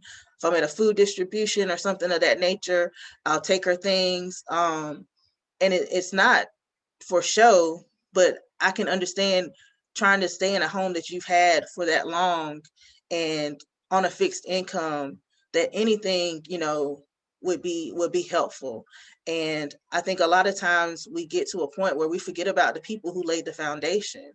And there's an African proverb that says, the youth can walk faster, but the elders know the way. And so we have to remember that. And intergenerational leadership is something that's so valuable to the development and leadership in our communities. Well, Wanda, that leads me into another question that's coming up here over and over, which is, a lot of people who have been told in the presentations by Keynes and his staff that the only way they're going to get community benefits is to get a TIG. They're saying over and over again, if you give us this money and we will use it to create community benefits. I think that's a real big rub among a lot of people who are in the city government staff, county staff, who are providing workforce development, providing affordable housing, providing a lot of community benefits. But we're hearing from our comments and our emails, Wanda and Kristen, Alexandra, Vicky, that folks are saying Southeast Raleigh's being told the only way to get community benefits is to go through the middleman, John Kane. So I would like to, can I weigh in? Yeah. Okay. Oh, sorry. I think I would just say that that's just not true. I mean, there's just there's no way that's true. That's why we have local elections. That's why we have local governments to steward public dollars for the public good. And the idea that the developer is the person or entity that does the work of meeting community needs is just not true. It's never been true. And so I think what we know is that there are also mechanisms that the community can use to secure better benefits, the benefits that the community wants. Folks have talked about more deeper community engagement processes that the city and city council and county commission can integrate into their development planning. We know that many communities are using scorecards, that the community scores projects based on whether they meet certain criteria, and that then feeds into council decisions or commission decisions. We know that it is possible in North Carolina for the developer to negotiate directly with community groups on a community benefit agreement, and that is something that can happen. It should have happened before, and it is not something that is needed to go through the city council. The community can directly work with the developer to secure the benefits that they want to see. But again, the government has the opportunity to do this work. And I just want to say on the property tax piece, it's incredibly just ironic, frankly, to hear the stories of people who face these significant property tax increases.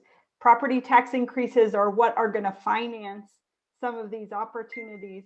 And yet we don't, as a state or in the city of Raleigh or county, have an effective way to hold in check the rising property tax values that hit fixed income and low income people. So there needs to be a systemic approach. I agree with the folks who mentioned that on that issue. And that's where the focus should be, not on giving a property tax break to developers.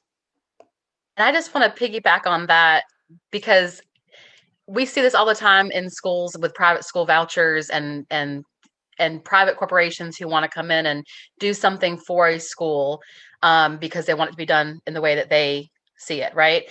When you really care about the community, you are happy to invest your fair share into the revenue sources, and instead of wanting to keep that money and work out a separate deal in a private way, you can use your influence to urge and advocate for community services that are provided by the county. So, the same way that happens for schools, we firmly believe that when a developer or anyone who is running a corporation or a business entity wants to work out community services, it should be done through the democratic, publicly accountable process of our local and state governments instead, and then their influence can be used to urge those government systems to put that money towards certain services.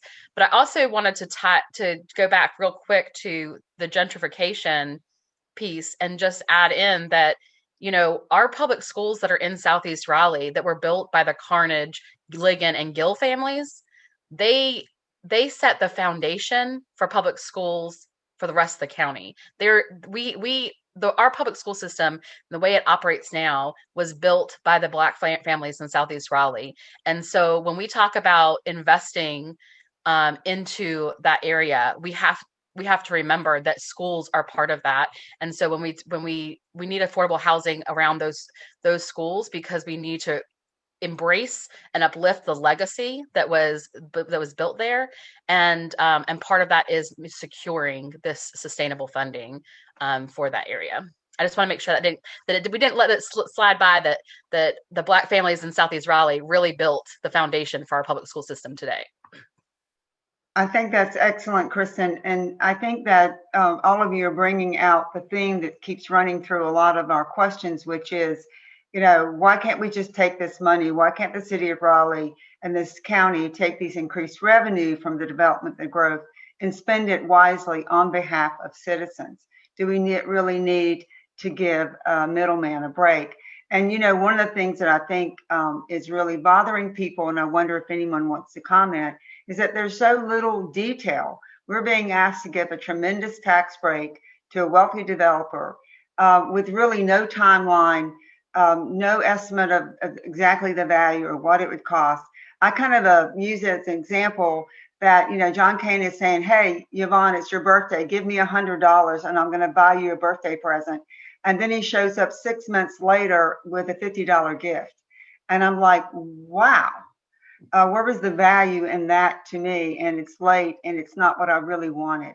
So it's really kind of hard for a lot of people on this call today to understand what is the value in letting someone else control our community benefits, when they'll show up, what they will look like, and what they will cost. Any comment?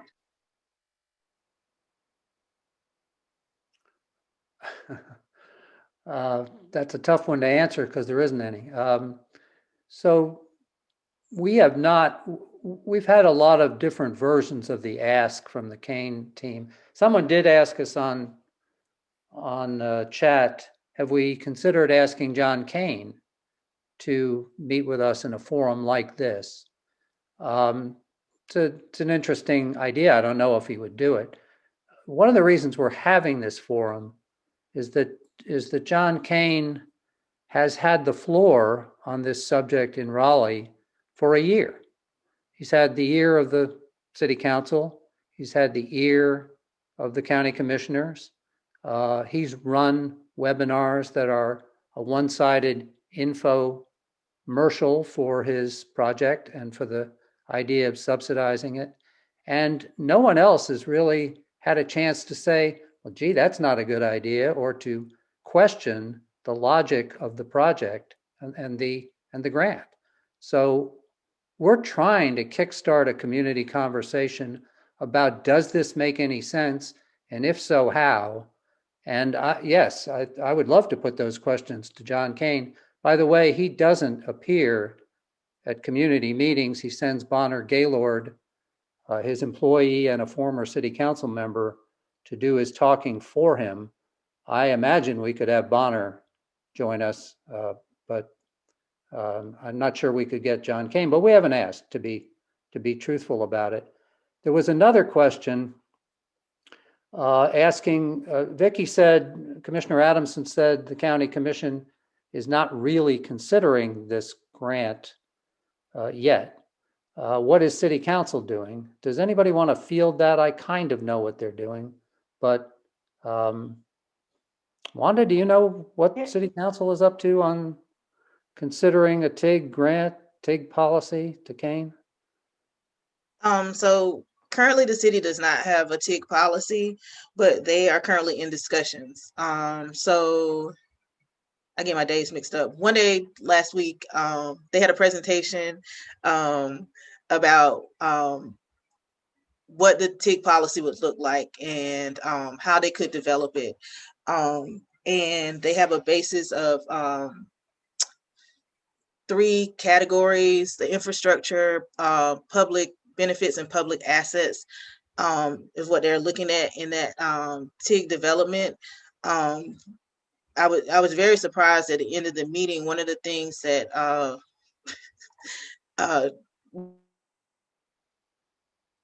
Marianne Baldwin was asking was, where's the community engagement? And I nearly fainted. And I was like, oh my gosh, did she just ask that?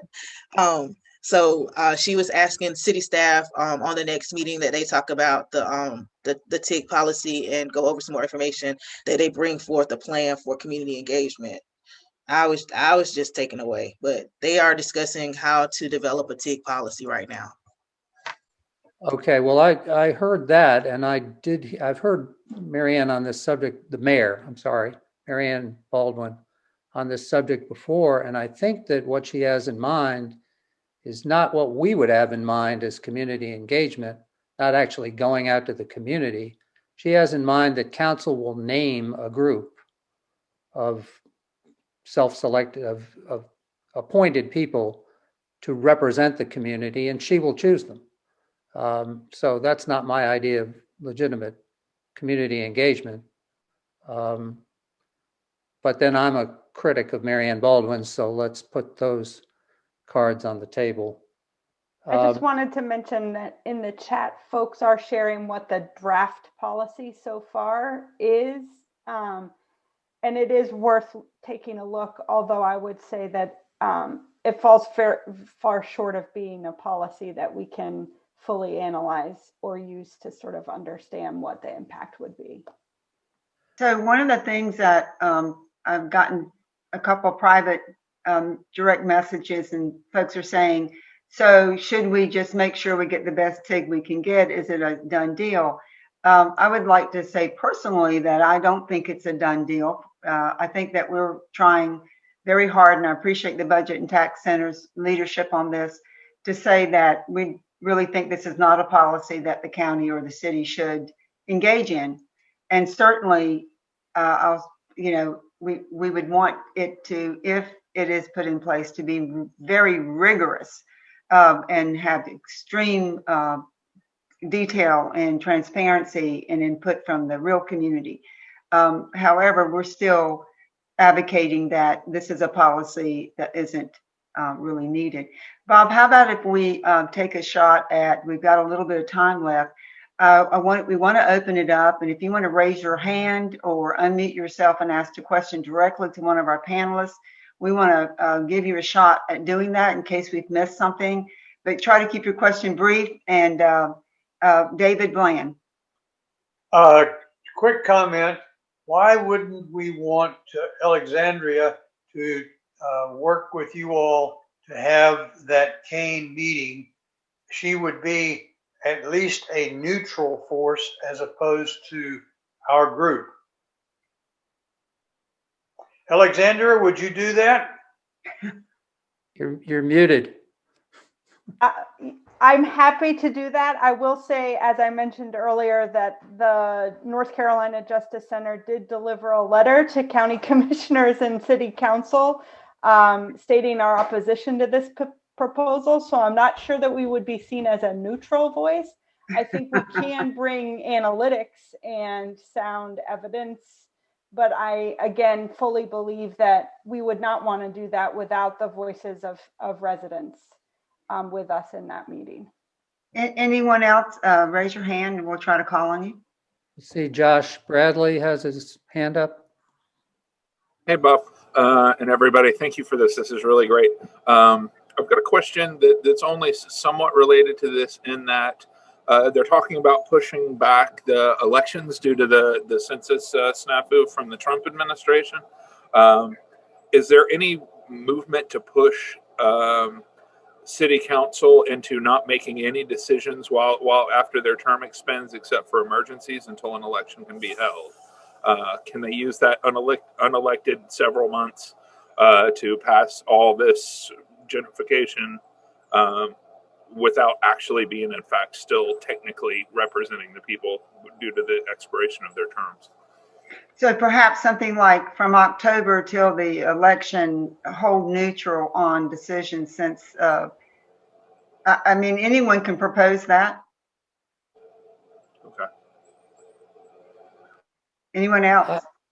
Well, I have been predicting for a few months that this council would make a decision on the TIG after the election as a lame duck council if necessary, but they wouldn't do it before the election because this is such a hot button issue. But now that if the election is pushed into 2022, I'm not sure that prediction will hold, because they can't slow walk this thing for more than a year. They're going to have to either fish or cut bait on it. And I hope they cut the bait. But it's a good question, Josh. Yvonne DeWald.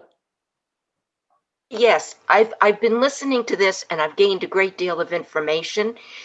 But one of the things that strikes me is that we don't have a plan for active reaction to what's going on. We're talking about writing letters. We're talking about trying to voice our opinion.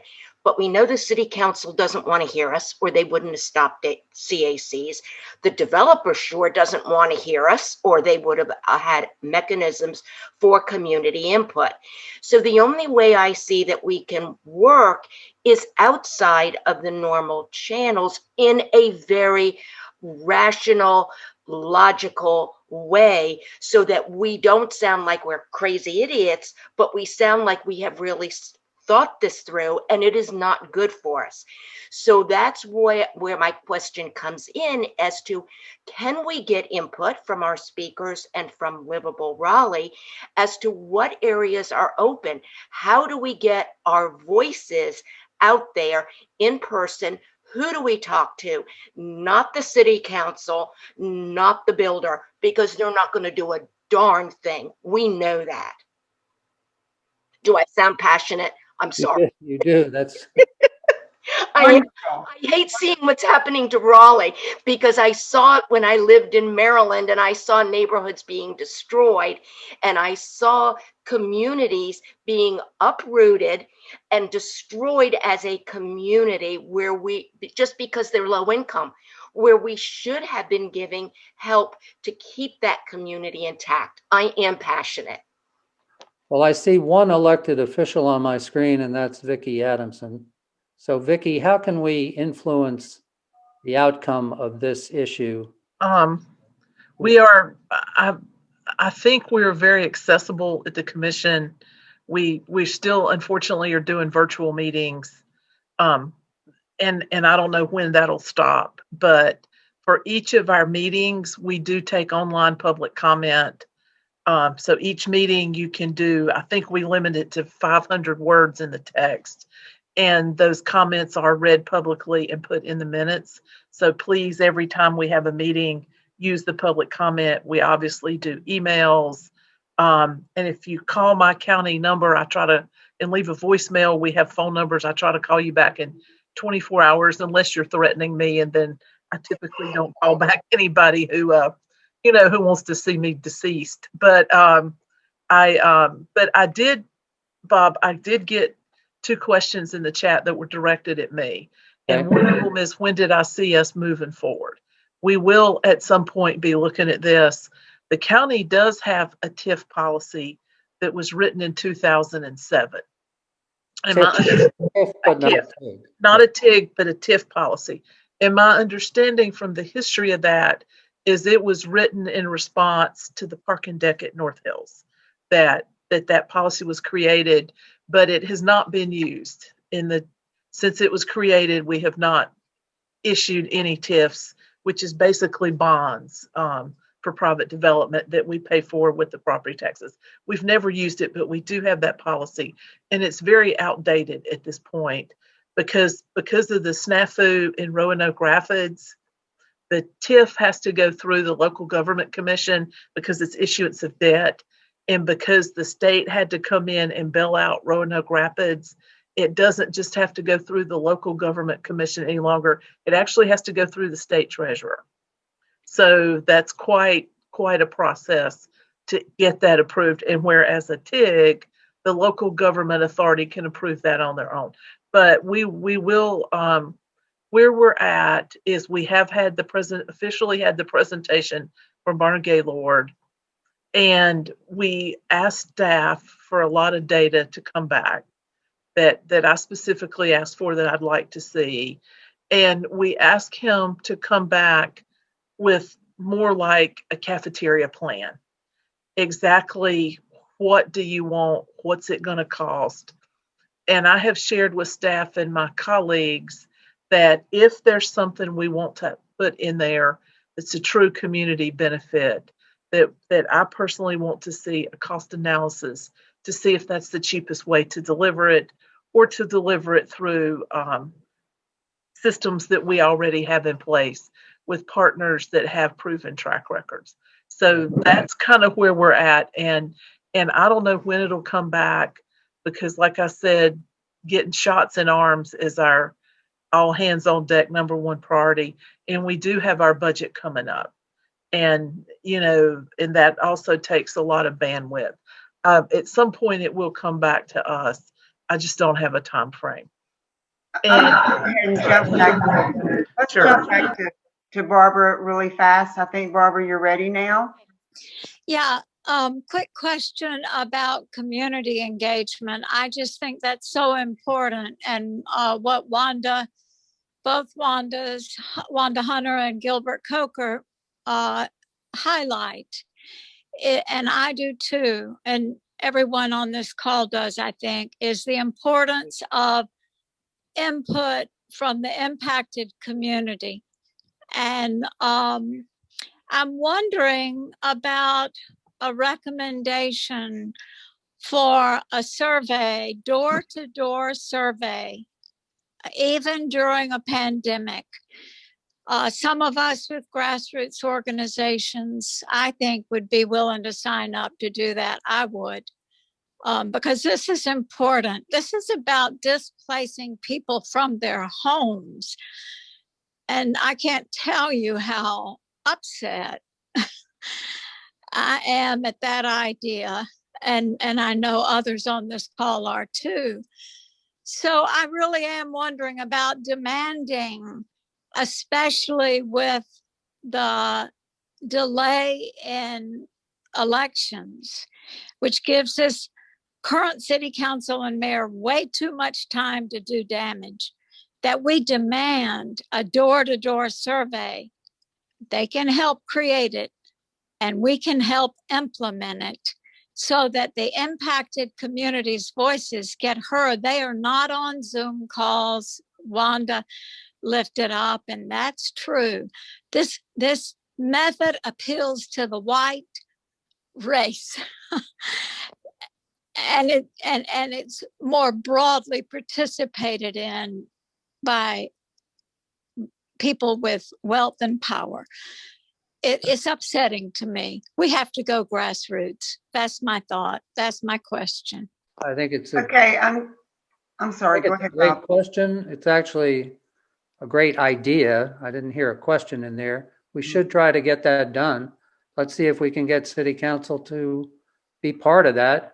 Maybe we have to do it ourselves. I'm looking at We got Bill Paget. now we have Bill Paget quickly, then David Bland, then William Twitty, and then I think we're going to wrap it up.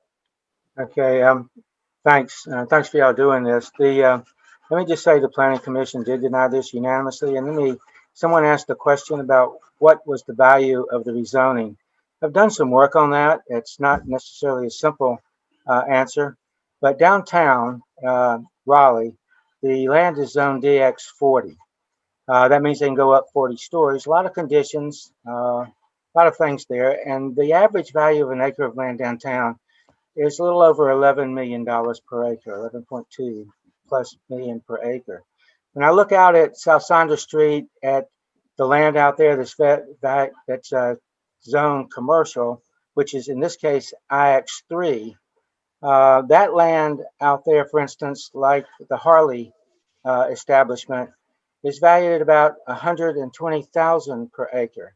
So when the city did their rezoning of this land, the factor of change of buildable land, and I won't say it's all buildable out there, but basically the factor was around 29 times the increase.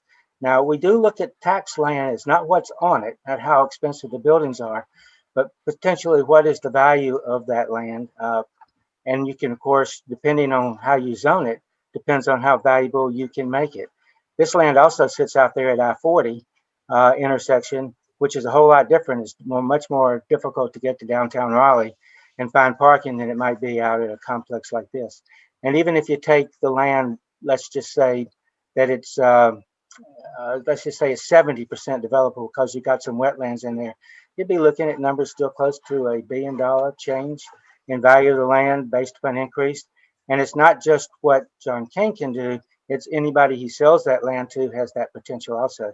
We need probably to dig into that. And if you think that's big, where do you start to see the opportunity development zones for people that invest in it and the tax deductions over time there? And that's a whole nother subject of discussion. So thank you. Great work from the folks that participated. This was fantastic. Bill, that is helpful. And I want to lift up an issue that we talked about a lot early on, which was paying livable wages. And in the rezoning case for this project, Bonner Gaylord, speaking for Kane, said that they could not commit to paying livable wages in downtown South because, of course, they will not own the businesses that come into downtown South. John Kane is a developer. He will sell space in his buildings, or he may sell the buildings, or he may sell the land and someone else puts up the buildings. So he cannot guarantee that living wages will be paid in this project because he has no control over it. So it was an honest answer. There's a message in chat from Nicole Bennett, who is a member of the Planning Commission. I used to be on the Planning Commission. And she urges us to watch the Planning Commission meetings. They're virtual now. We can comment on them, watch the rezoning cases in Southeast Raleigh. We're seeing a lot of them lining up along the New Bern Avenue corridor, which is the first of the bus rapid transit corridors that we're putting in place in Raleigh. The South Wilmington corridor that I mentioned earlier that goes down to downtown South will be the third, and in between Western Boulevard will be the second. So now David Bland he's got his arm raised high. So Yes, that was the reason that I had recommended that we ask Alexandria if she would help you all with a meeting. We definitely have to have a definitive plan that we want to put on the table, and then we can justify that community survey that Barbara talked about, which I think is a great idea. But I think we need to have and I still think, Alexandria, that you all are more independent than we are. But I think that would give us a great foundation. And I would do anything I can to help you all do that. For further discussion, but let's get our last question in from William so we can wrap up and let you get on with your day. William? Hello, everyone. Thanks again for this forum. It was very informative. I was the one that asked the question about had we considered inviting John Kane. And my primary reason for that is that when I was in graduate school in city planning, my professor Dale Birch would often say that it takes negotiation. It has to be a situation of a win-win situation for all parties. I am pro-development. I don't know enough about downtown South to say whether I'm for it or against it. But one thing I do know is that it's going to take dialogue. It's going to take dialogue both from the community, and it's going to take dialogue both from the developers as well as City Council and Wake County as well. So my question for Livable Raleigh is, have you guys put together a position paper? And if so, what were some of those key points in that position paper to really express some of your concerns? Because it has to get to a win-win situation for both the community and I dare say also the developer. And again, thank you for hosting this forum. Well, I think that question goes to the heart of this whole topic. We don't have a position paper, a formal one, but during the rezoning case, I and some other members of Livable Raleigh went to the Planning Commission and urged them to make it a condition of approval, and the City Council would have had to do this as well, that affordable housing be part of the project that was approved. John Kane did not want to do that, and he didn't have to do it. City Council approved his rezoning without any requirement or any offer of true affordable housing, or really any affordable housing. Similarly, many benefits were talked about. Workforce development was talked about. Paying living wages was talked about. John Kane made it clear in the Planning Commission, where all the discussions of this project took place, that he wasn't going to commit to any of that. So his willingness to negotiate with us was zero. And I believe that his willingness was zero because he knew the Planning Commission unanimously recommended that the rezoning be rejected. But when the case went to City Council, Kane knew he had the votes there, and the vote was 7-1 in favor after a perfunctory public hearing. There was no negotiation. City Council didn't ask him a constructive question. David Cox voted no, and the mayor and 6 other council members voted yes. And as a consequence, he has an open-ended entitlement on this property to put up 40-story buildings and 20-story buildings wherever he wants to, wherever he can market them on the property. So we attempted to open a negotiation, and John Kane had no interest in negotiating with us because he had the votes on council to do what he wants to do. So this debate isn't over. Now he's asking for a $450 million TIG, but really that's a sort of afterthought on this project because he's already guaranteed himself a huge profit on the land. The current land is assessed at $25 million. Kane himself is saying when this is done, it will be worth $2.1 billion. So 450 million extra in his pocket is just a rounding error for him. We would like some community benefits to be derived from this project. We would like to see affordable housing included in this project. We would like to see a workforce development component in this project. We'd like to see Kane make space available to medical facilities to be in this project. But I don't think we have to pay him to do that, and that's a bad way to get those things done because we've already paid him. We've already given him a huge benefit by the rezoning approval that he received. So Russ Stevenson has his hand up, and then we're going to be. Yeah. Okay, William, I want to thank you for the question. I was a at-large counselor for 14 years, and negotiation was always the key to a win-win outcome. What I'll say here is that John Kane has, a very high quality, very influential developer. I've dealt with him many, many times.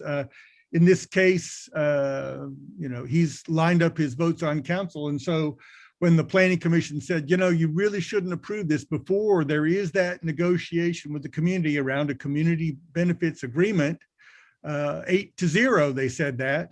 Council turned around and said, no, we're going to schedule special meetings so that we can rush this rezoning vote to judgment. And so you heard from Bob Gary about the vote there. So I think all of us want to have an authentic negotiation, but the politics of this right now is pretty clear. And that is John Kane has done his math and he's got 7 votes that aren't going to require him to engage in an authentic community negotiation. So that's the difficult spot that we're in. Thanks. All right. Well, we're 15 minutes over, but it has been a great discussion. I appreciate everything that's been said here today and all the participants and everyone who's come to listen, and the chat has been lighting up. So this is the first such meeting on the TIG issue that we've had, but it won't be the last. My closing thoughts are to lift up what people said right at the beginning. These are taxpayer dollars, as Alexandra said. As Vicki said, our highest priority in this community now is not a stadium and it's not a TIG for John Kane. It's vaccinations and the threat of evictions and people out of work and businesses closing all over the city and in the county. We have a pandemic on, folks. Livable wages, very, very important. And these are public dollars, and they should be spent for the public good And we ought not to let a developer be our arbiter of what the public good requires and expects. So those are, I think, my closing thoughts today. Yvonne, you want to add to that?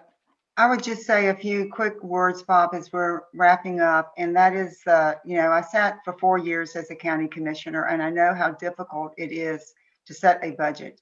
The most difficult job an elected official has once a year is to look at the revenue and try to do the very best they can to uplift our community, to make it a great place to live, to work, to raise children. And it's a terrible, terribly hard situation.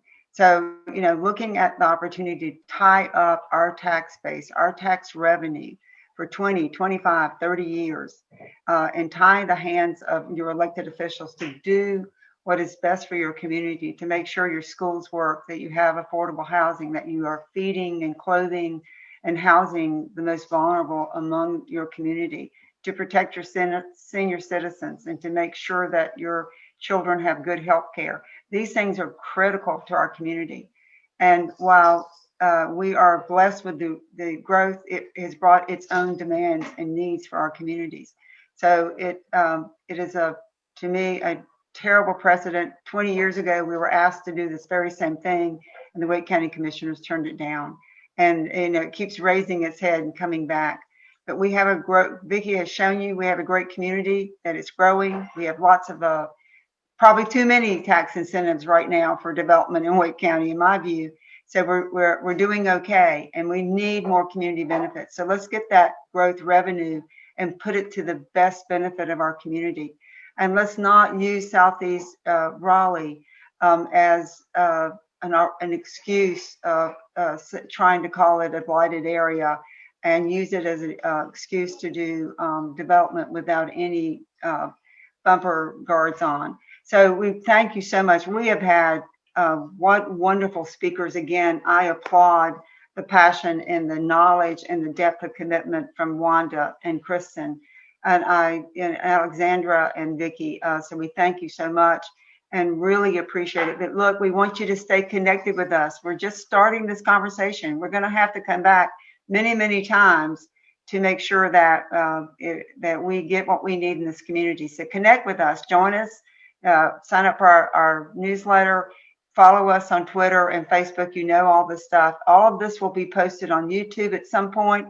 So if you've missed a webinar, go look on our YouTube channel.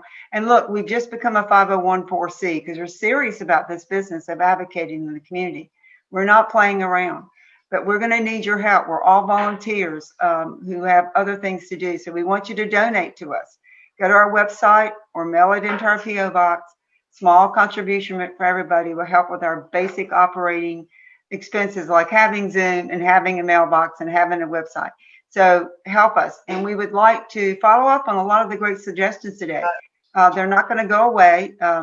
Doing some community surveys, doing some door knocking, doing some community organizing. These are all things that are dear to our heart. So thank you so much for being here today. We really, really appreciate it. And we want you to email us your suggestions and we'll get to those questions we didn't answer. Thank you so very much. Thank you, Bob, Gary, for always being a wonderful sidekick. Bob and I have a pact that if we ever get arrested, we're doing it together. Well, So going together, Yvonne. we're doing it I together. did forget to say that many questions were asked in the chat that we didn't get to, but we will answer them, and we will post a document with the questions and the answers on our website. So thanks everybody for coming, and it's a beautiful day out, I think. So let's go enjoy it. Bye-bye. Thank you, friends. Thank you so much. Bye-bye. Bye-bye, everyone.